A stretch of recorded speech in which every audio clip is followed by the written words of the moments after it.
So hey guys, welcome back to our channel, that is PACM. So the topic which we are discussing today is of class 10 geography, chapter number 2, forest and wildlife reserves, or we can say the wildlife resources as well. So let's firstly understand what exactly the natural vegetation is. Natural vegetation से मतलब होता है कि कोई भी ऐसी vegetation या कोई भी ऐसे पेड़ पौधे जंतु मतलब कि जो अपने आप से उगे हों, किसी ने उसको लगाया ना हो. जैसे अगर हम जंगल्स में चले जाएं तो वहाँ पे कोई प्लांटेशन करने वाला माली तो होता नहीं है, कोई गार्डनर तो होता नहीं है, बट स्टिल वहाँ पर इतनी सारी वैरायटी ऑफ प्लांट्स हमें देखने को मिलते हैं, वेरियस वेराइटीज देखने को मिलती है. तो वो सब क्या है, उस सबको हम बोलते हैं क्या, नेचुरल वेजिटेशन. और इन नेचुरल वेजिटेशन को ही वर्जिन वेजिटेशन भी बोलते हैं. ठीक है, वर्जिन वेजिटेशन इसलिए बोलते हैं बिकॉज अगेन कोई इनको वहां पर छेड़ने वाला नहीं है, कोई वहां पर इनको काटने वाला नहीं है, कोई वहां पे इनको मतलब कि आप कह सकते हो कि कटिंग प्रूनिंग ये सब करने वाला मतलब काट छाट करने वाला नहीं है वहां पर. ठीक है, इसलिए इसे वर्जिन वेजिटेशन भी बोलते हैं. इसके अलावा जो है वो there is something called as wild life, क्योंकि हमने इसमें दो ही चीजों के बारे में बात करनी है, फॉरेस्ट एंड वाइल्ड लाइफ. तो दूसरी चीज वाइल्ड लाइफ. वाइल्ड लाइफ क्या होता है, तो जब वाइल्ड एनिमल्स अपने नेचुरल एनवायरमेंट में, नेचुरल हैबिटेट में रह रहे होते हैं तो उन्हें वाइल्ड लाइफ कहते हैं. Next is flora and fauna. क्या होता है, तो फ्लोरा एंड फोना से मतलब ये है कि फ्लोरा का मतलब है all the species which are related to plants. ठीक है, प्लांट्स या फिर ट्रीज या फिर इस तरीके की कोई भी जो स्पीशीज होती है, इन सबको क्या बोलते हैं, इन सबको फ्लोरा बोलते हैं. फ्लोरा को याद रखने के लिए याद रखना फ्लावर. ठीक है, फ्लावर से फ्लोरा. ठीक है, इस तरीके से याद रखना. और फोना क्या होता है, फोना होता है बेसिकली जो भी वाइल्ड एनिमल्स हैं या फिर जो भी एनिमल स्पीशीज है. ठीक है, वो सभी जितने भी हैं इस वर्ल्ड के अंदर वो सभी किसके अंदर आ जाते हैं, फोना के अंदर आ जाते हैं. इकोसिस्टम क्या होता है, इकोसिस्टम एक ऐसा मतलब कह सकते हो कि सिस्टम होता है जिसके अंदर लिविंग नॉन लिविंग सभी आसपास की हमारी चीजें आ जाती हैं. ठीक है, अगर हमारे आसपास यहाँ पे जो भी चीजें हैं, हमारे यहाँ पे आसपास क्या क्या चीजें हैं, हमारे आसपास लिविंग और नॉन लिविंग दोनों चीजों का मिक्सचर है. ठीक है ना, तो उसको मिलाकर के आप क्या कह सकते हो, उसको मिलाकर के यू कैन से कि इट्स इकोसिस्टम. ठीक है, अब there is something called as biodiversity. ठीक है, इकोसिस्टम और बायोडाइवर्सिटी देखने में सुनने में एकदम सेम सेम लगते हैं, डेफिनेशन भी सेम से लगती है, लेकिन थोड़ा सा फर्क है. बायोडाइवर्सिटी के अंदर भी यही होता है कि आसपास में जितने भी प्लांट्स एनिमल्स हैं वो सब बायोडाइवर्सिटी में आते हैं. लेकिन याद रखना कि बायोडाइवर्सिटी में सिर्फ लिविंग चीजें ही आती है, नॉन लिविंग चीजें नहीं आती, जबकि इकोसिस्टम में लिविंग नॉन लिविंग सब कुछ आ जाता है. ठीक है, तो बायोडाइवर्सिटी को कैसे डिफाइन करेंगे, तो all the animals, all the plants, all the trees, anything which is around us and which is biologically alive, मतलब कि जो जिंदा हो. ठीक है, जिसके अंदर प्राण हो, वो सभी चीजों जो कि, और ये सभी आपस में एक दूसरे पे इंटरडिपेंडेंट भी होती है, तो इसी को क्या बोलते हैं, बायोडाइवर्सिटी बोलते हैं. अब there is something called as wild life sanctuaries. ये wildlife sanctuaries, national parks, geological parks, ये सब क्या होते हैं, ये सब बेसिकली ऐसी जगहें होती हैं जिनको प्रोटेक्ट करके रखा जाता है ताकि यहाँ पर कोई दूसरी जो है वो मतलब कि बाहर से कोई पोचिंग ना हो. पोचिंग का मतलब शिकार, किसी तरीके का शिकार ना हो, कोई हंटिंग ना हो, तो इस तरीके से यहाँ पे बचा के रखा जाता है. ठीक है, और यहाँ पे लोग जाकर के एनिमल्स को डिस्टर्ब ना करें, तो इन सब जगहों को क्या बोलते हैं, wild life sanctuary, geological parks, या फिर जैसे आप सेंचुरीज भी बोल सकते हो, नेशनल पार्क्स भी बोल सकते हो. तो ये सभी इस तरीके के प्रोटेक्टेड एरियाज है. कुछ इंडिया के ज्योग्राफिकली इम्पैक्ट के बारे में समझ लेते हैं. तो इंडिया जो है वो फ्लोरा में बहुत रिच है, फोना में भी रिच है, फ्लोरा में भी रिच है. तो पहले फ्लोरा की बात करते हैं. इंडिया के अंदर अराउंड 47,000 प्लांट स्पीशीज हैं और अराउंड 15,000 जो है वो मतलब कि ऐसी स्पेशीज है जो कि फ्लावरिंग स्पेशीज है. ठीक है, जो फ्लावर्स प्रोड्यूस करती है. इसके अलावा जो मतलब कि इंडिया जो है फ्लोरा में भी रिच है और फोना में भी रिच है. और जो फोना के अंदर अगर हम बात करें तो अराउंड 81,000 एनिमल स्पीशीज है इंडिया के अंदर. 1200 जो है वो बर्ड स्पीशीज है इंडिया के अंदर. 2500 जो है वो फिशेज की स्पीशीज है इंडिया के अंदर. और अराउंड 2500 जो है वो इंसेक्ट की स्पीशीज है इंडिया के अंदर. इंडिया के अंदर 5 टाइप के मेजर फॉरेस्ट होते हैं. ये 5 टाइप के जो मेजर फॉरेस्ट है आपको 9th में पढ़ाए गए हैं ऑलरेडी, जैसे कि tropical evergreen forest, thorny forest, tropical deciduous forest, mountain forest, mangrove forest. ये सभी टाइप ऑफ फॉरेस्ट हैं जो ऑलरेडी 9th क्लास में आपको डिटेल में पढ़ाए गए हैं. इट्स जस्ट कि यहाँ पे आपको ब्रीफ किया जा रहा है अबाउट कि किस किस टाइप के फॉरेस्ट इंडिया के अंदर होते हैं.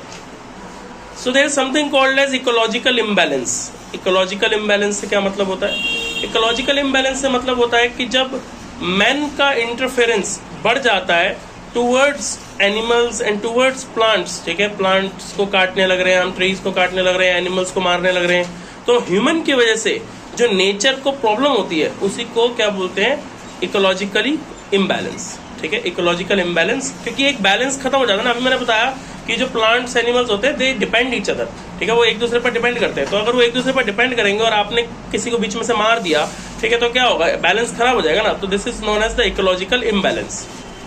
इसके अलावा there is something called as project tiger. India के अंदर टाइगर्स की बहुत कमी है, ठीक है, टाइगर्स इंडिया के अंदर एंडेंजर्ड स्पीशीज है, मतलब वो खत्म होती चली जा रही है। तो इसके लिए 1973 के अंदर गवर्नमेंट ने प्रोजेक्ट टाइगर को लॉन्च किया, जिसके अंदर प्रोजेक्ट टाइगर से ये हुआ कि जो टाइगर्स की हंटिंग थी, ठीक है, मतलब उसका शिकार होता था, वो खत्म किया गया सबसे पहले।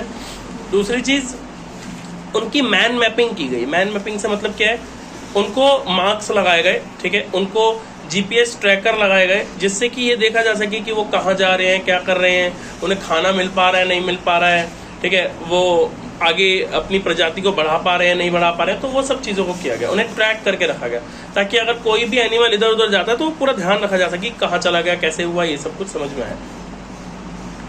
इसके अलावा इंडिया के अंदर Indian wild life protection act, ठीक है, जैसे IWPCPA बोलते हैं, ठीक है, ये क्या है, Indian wild life protection act है। ये जो है वो 1972 में लाया गया था, फिर 1980 में, 86 में, 91 में इसके अंदर कुछ प्रोविजंस ऐड किए गए।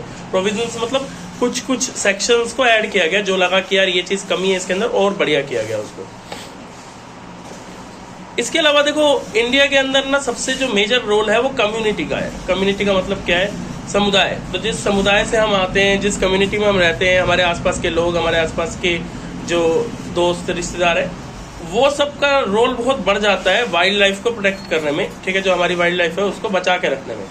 क्यों बढ़ जाता है, क्योंकि आप देखिए, अगर हमारे आसपास के लोग ही पर्यावरण का ध्यान रखें, एनवायरनमेंट का ध्यान रखें, हम खुद पर्यावरण का ध्यान रखें, एनवायरनमेंट का ध्यान रखें, तो ऐसी कोई नौबत आएगी ही नहीं कि कोई जानवर को खत्म होता चला जा रहा है या प्लांट्स खत्म होता चले जा रहे हैं। ये तो हमारी वजह से इकोलॉजिकल इम्बैलेंस है ना। तो कम्युनिटी का रोल बहुत इंपॉर्टेंट हो जाता है।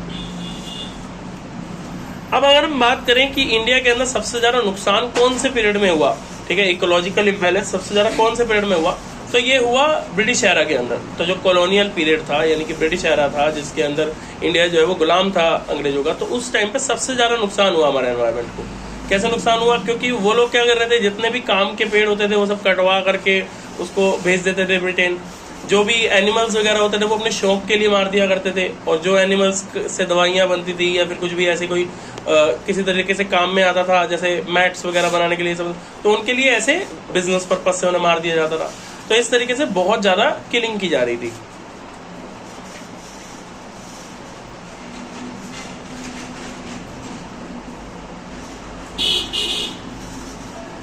अब अगर हम यूनाइटेड नेशन की एक रिपोर्ट की बात करें तो हमारी कंट्री के अंदर जो पर पर्सन ट्रीज हैं वो कितने हैं, तो हमारी कंट्री के अंदर जो पर पर्सन ट्रीज है वो सिर्फ 28 है, मतलब सिर्फ 28 पेड़ है हर पर्सन के लिए, ठीक है, मतलब 28 मेरे लिए, 28 आपके लिए, मतलब पर पर्सन अगर गिने जाए तो।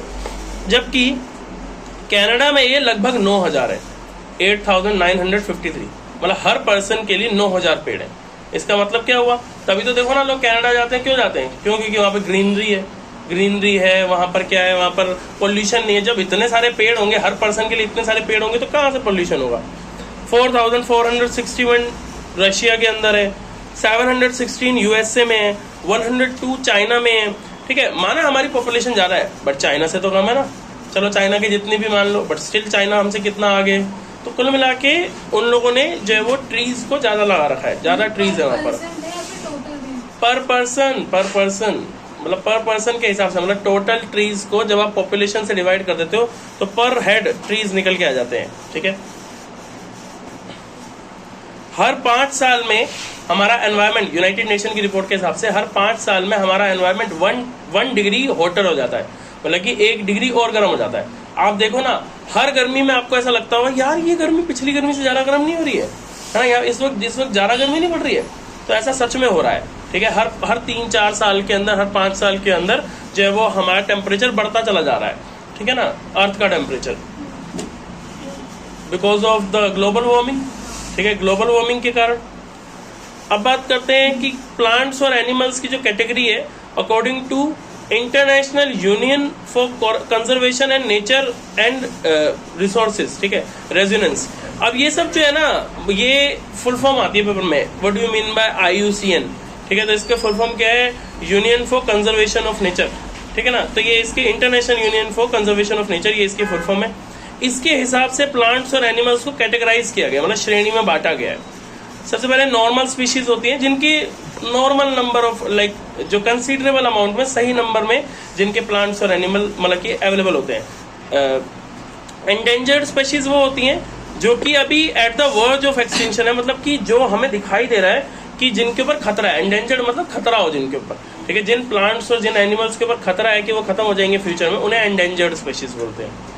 वल्नरेबल स्पीशीज किसको बोलते हैं? वल्नरेबल वर्ड का मतलब क्या होता है वो आपको पता होना चाहिए। वल्नरेबल का मतलब होता है कोई भी ऐसी चीज जिस पर ज्यादा प्रभाव पड़ सके, ठीक है, जो ज्यादा संवेदनशील हो, ठीक है, जिस पर प्रभाव पड़ने के ज्यादा चांसेस हो। जैसे मैं एग्जांपल के लिए बोलता हूँ, अभी पिछले दिनों जब कोरोना चल रहा था तो एक मतलब स्टेटमेंट जारी हुई थी कि people who have comorbidities are more vulnerable to corona.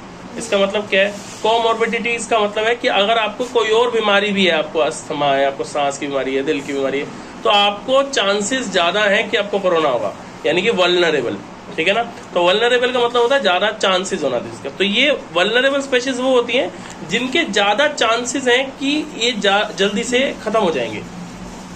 Rare species वो होती हैं जो है तो सही, मतलब अवेलेबल है, हम ये नहीं कहेंगे बिल्कुल खत्म हो गई है, लेकिन बहुत ही कम देखने को मिलती है, मतलब कभी कभी किसी को देखने को मिलती है, ठीक है ना। तो वो क्या होती है, उसको बोलते हैं रेयर स्पीशीज। जैसे Himalayan brown bear, Asiatic buffalo, desert fox, hornbill, ये सब क्या है? ये सब वो स्पीशीज हैं जो बिल्कुल रेयर है। एंडेमिक स्पीशीज कौन सी होती है? एंडेमिक स्पीशीज वो होती हैं जो जनरली आइसोलेटेड एरियाज में दिखाई देती हैं, ठीक है ना। आइसोलेटेड एरियाज में दिखाई देती है, मतलब ह्यूमंस के हिसाब से तो वो खत्म हो गई है, लेकिन वो है अभी भी, लेकिन बिल्कुल आइसोलेटेड जगहों पे है, मतलब एक्चुअल में मतलब किसी ने देखा नहीं है, या कभी कभी किसी ने देखा है कि वहां पे होती हैं, ठीक है। तो इस तरीके से है वो। और एक्सटिंक्ट वो है जो बिल्कुल खत्म हो चुके हैं, जैसे डायनासोर ही ले लो, ठीक है ना। तो जिनका बिल्कुल नामो निशान ही खत्म हो गया है अर्थ से, वो होते हैं एक्सटिंक्ट स्पीशीज। इसके अलावा जैसे पिंक हेड डक होती है, एशियाटिक चीता होती है, ये सब कुछ जो है वो मतलब ऐसी मतलब स्पीशीज है जो बिल्कुल खत्म हो चुकी है, एक्सटिंक्ट हो चुकी है। अब बात करते हैं कि हमारा जो ये फॉरेस्ट एरिया है, इसके डिप्लीशन का क्या कारण है? डिप्लीशन मतलब इसके जो खराब हो रहा है, ये खत्म होता चला जा रहा है, उसका क्या कारण है? सबसे पहले एक्सपेंशन ऑफ एग्रीकल्चर लैंड। भाई सीधी बात है, अगर हम ज्यादा से ज्यादा खेती करने के लिए जमीन जो है वो खोजेंगे तो जंगलों को काट के क्या किया जाएगा? उन पर खेती की जाएगी।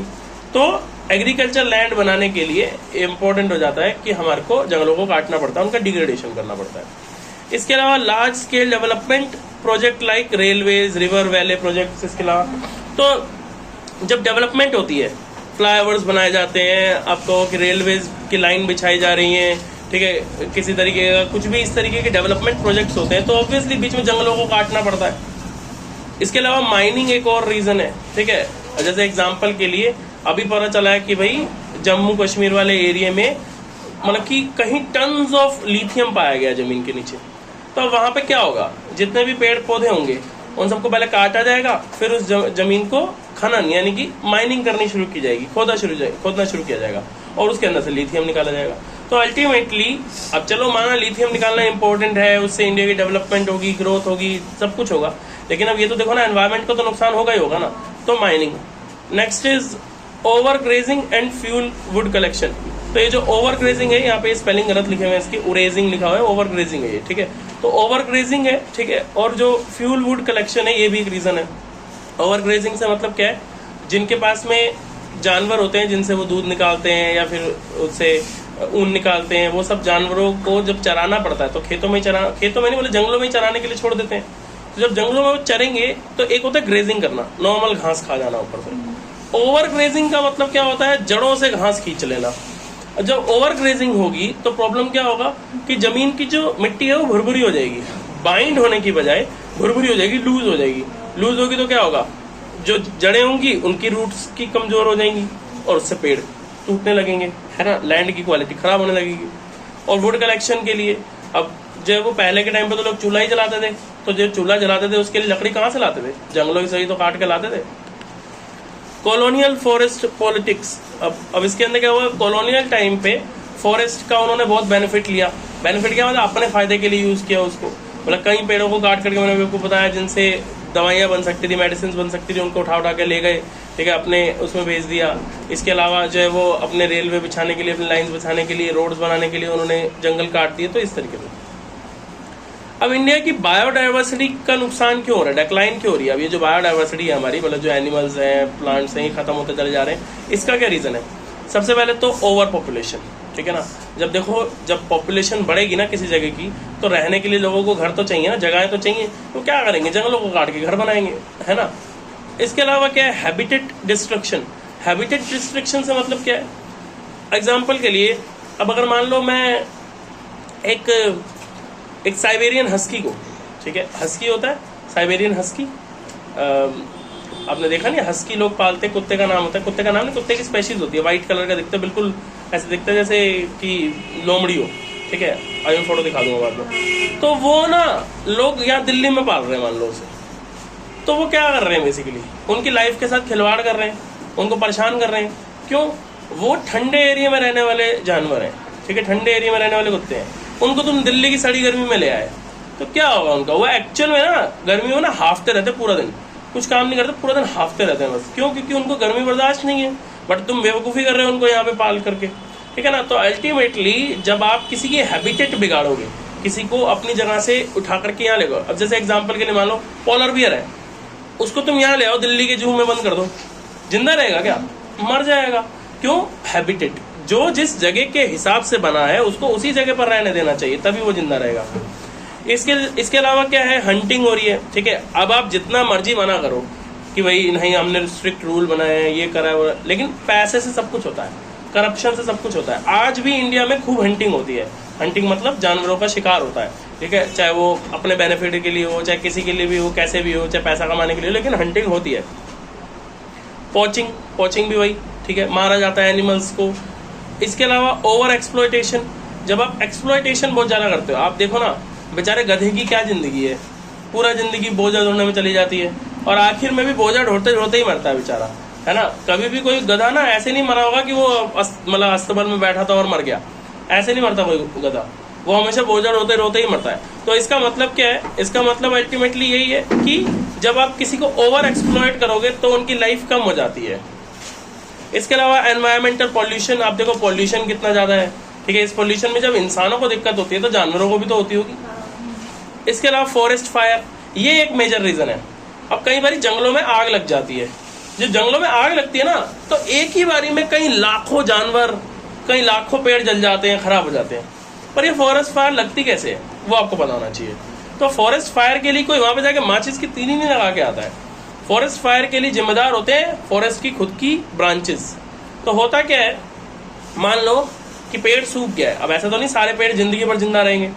मान लो अब कोई पेड़ ने 40-50 साल से खड़ा था, अब वो मर गया, एक लिमिट ही तो होती है ना, 40-50 साल जी करके पेड़ मर गया मान लो, ठीक है। अब वो मरने का मतलब क्या होता है? पेड़ मरने के बाद से गिर थोड़ी जाएगा, पेड़ मरने के बाद में झाड़ बन जाएगा, बिल्कुल सूखा झाड़, अंदर से खोखला होना शुरू हो जाएगा, सूखा झाड़ हो जाएगा बिल्कुल।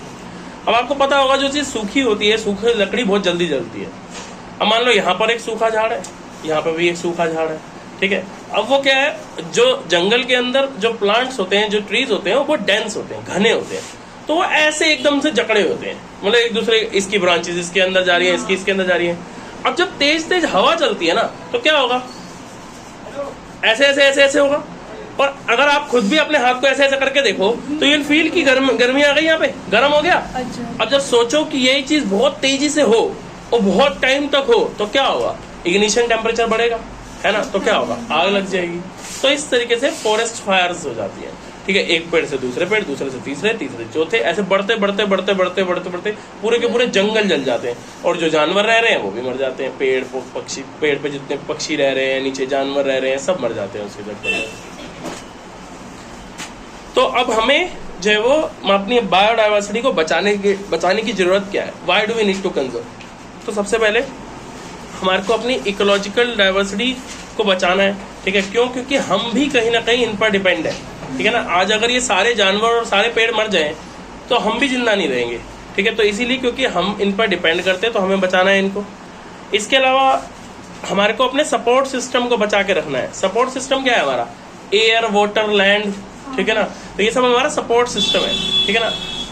तो अगर हम अपने सपोर्ट सिस्टम को बचा के नहीं रखेंगे तो अल्टीमेटली हमारी खुद की जो है वो जिंदगी खतरे में पड़ जाएगी। इसके अलावा जो जेनेटिकली डाइवर्स प्लांट और एनिमल है, जेनेटिकली डाइवर्स का मतलब क्या है? जेनेटिकली डाइवर्स का मतलब है जो अपने आप में ही डाइवर्स, मतलब कि बहुत अलग अलग प्रजातियां हैं, उन सभी प्रजातियों को अलग अलग बचा कर रखना जरूरी है। तभी तो हमने देखो इनको बांटा है ना, एंडेंजर्ड, रेयर, एक्सटेंट, इस तरीके, तभी तो बांटा है उनको। इसके अलावा क्वालिटी ऑफ लाइफ अगर हमें बचा के रखनी है, ठीक है, जैसे एग्जांपल के लिए लोग कनाडा क्यों भाग रहे हैं? क्योंकि वहाँ पे क्वालिटी ऑफ लाइफ है, वहाँ पे पॉल्यूशन नहीं है, वहाँ पे जो गंदगी नहीं है। तो वो सब अगर आपको चाहिए तो आपको आज अपने बायोडाइवर्सिटी को बचाना होगा। इसके अलावा अब बचा कैसे सकते हैं? ये सब तो भाषण हो गया, बचाना चाहिए बचाना चाहिए। बचा सकते कैसे हैं? सबसे पहले तो हमें लोगों को ही अवेयर करना पड़ेगा, लोगों को सिखाना पड़ेगा। अब ये चैप्टर आपको क्यों पढ़ाया जा रहा है? अवेयर करने के लिए, ताकि आपके मन में आए यार बताओ इतना कुछ हो रहा है, हमें पता ही नहीं था, ठीक है, तो हमें बचाना चाहिए। तो अगर लोगों को हम अवेयर करेंगे, लोगों को हम समझाएंगे, बताएंगे कि ऐसा सब हो रहा है, तो वो समझेंगे और फिर ये सब कुछ रुक जाएगा। इसके अलावा हमें national wild life protection programme में पार्ट लेना चाहिए, ठीक है ना, मतलब कि उसको सक्सेसफुल बनाना चाहिए। वाइल्ड लाइफ प्रोटेक्शन एक्ट क्या है कि जानवरों को नहीं मारेंगे, जानवरों को नहीं परेशान करेंगे, ठीक है, पेड़ों को नहीं काटेंगे। इसके अलावा प्रोजेक्ट टाइगर जैसे और जो है वो प्रोजेक्ट्स लॉन्च करने की जरूरत है सरकार को। इसके अलावा पोचिंग पर या फिर मतलब जो ये जानवरों को मारा जाता है, हंटिंग की जाती है, उस पर बैन लगाने की जरूरत है। इसके अलावा हमें और ज्यादा national parks, wild life sanctuaries, ठीक है, जूलॉजिकल पार्क्स वगैरह जो है वो बनाने की और ज्यादा जरूरत है, ताकि एनिमल्स को एक नेचुरल हैबिटेट मिल सके और वो वहां पर चैन से रह सके। अब फॉरेस्ट का भी क्लासिफिकेशन है, ठीक है, जैसे वहां पे एनिमल्स का क्लासिफिकेशन था, फॉरेस्ट का भी क्लासिफिकेशन है। एक है रिजर्व्ड फॉरेस्ट, एक है प्रोटेक्टेड फॉरेस्ट और एक है अनकॉल्ड फॉरेस्ट। रिजर्व्ड फॉरेस्ट कौन से हैं? क्योंकि यहाँ पर सबसे ज्यादा वैल्यूएबल जो है वो सामान मिलता है, यहाँ पे सबसे ज्यादा वैल्यूएबल एनिमल्स हैं, सबसे वैल्यूएबल प्लांट्स हैं, तो इनको बिल्कुल रिजर्व कर दिया गया है कि यहाँ पर कोई भी नहीं जाएगा, ठीक है। प्रोटेक्टेड फॉरेस्ट कौन से हैं? हमारे टोटल जो फॉरेस्ट है उनमें से लगभग 1/3 को प्रोटेक्टेड फॉरेस्ट बोल दिया गया है। प्रोटेक्टेड फॉरेस्ट का मतलब है कि यहाँ पर आप जा तो सकते हो, ठीक है, लेकिन आपको परमिशन चाहिए होगी, ठीक है, अथॉरिटीज की परमिशन चाहिए होगी, और यहाँ पर आप जा सकते हो, लेकिन यहाँ पर आप कोई हंटिंग नहीं कर सकते, कोई किसी चीज को काट नहीं सकते, इस तरीके से। और अनकॉल्ड फॉरेस्ट कौन से होते हैं? ये बेसिकली जनरली वेस्ट लैंड्स होते हैं जो कि शहरों के आसपास होते हैं। अब जैसे मैं आपको बताता हूँ, अगर आपने कभी जंगल ना देखा हो ना, तो अभी जब आगे 12th हो जाएगी ना, तो कॉलेज में आ जाओगे, तो ऐसे घूमने फिरने जाना, कभी हौज खास चले जाना, ठीक है। हौज खास के अंदर क्या है? वहां पे एक डियर पार्क है, ठीक है, कहने को नाम के लिए पार्क है, लेकिन इट्स अ जंगल, ठीक है। वहां पे आपको एक्चुअल में पता चलेगा कि एक जंगल कैसा होता है। वहां पे पेड़ ही पेड़ होंगे और एक नेवर एंडिंग जंगल होगा, ठीक है। तो ज्यादा अंदर मत जाना, खो भी जाओगे, ठीक है। तो बहुत लंबा सा एक जंगल जैसा फील होगा आपको, जहाँ पे आसपास सारे पेड़ ही पेड़ होंगे, दूर दूर तक आपको कोई नहीं दिखाई देगा। एनिमल्स वहां पर हैं, लेकिन वहां पर जो एनिमल्स हैं वहां पे डियर्स हैं, ठीक है, वहां पर बतखें हैं, मतलब ऐसे बहुत सारे एनिमल्स हैं वहां पर, लेकिन उनको प्रोटेक्ट करके रखा, वाइल्ड नहीं है, उनको प्रोटेक्ट करके रखा हुआ है, उनको मतलब कि अलग से रखा हुआ है, और जंगल पूरा ऐसे खाली है, तो आप जा सकते हो वहां पे, ठीक है। तो ये क्या है? This is called as the uncalled forest, क्योंकि वहां पर कोई ऐसे खास जानवर नहीं है, शेर चीते नहीं है, ठीक है, और वहां पर कोई ऐसे खास प्लांट्स भी नहीं है जिनको बचा के रखा जाए, तो इसीलिए उनको ऐसे खाली छोड़ा हुआ है। मेहरौली के पास भी ऐसा, जहाँ पे वो उसको नहीं गाड़ दिया था उसने, अरे यार वो फ्रिज वाला केस, अच्छा तो वो कहाँ गाड़ा था? उसकी वो जो टुकड़े ले जा लेके कहाँ डालता था? वो मेहरौली के जंगल में तो डालता था, तो जंगल ही तो है वो।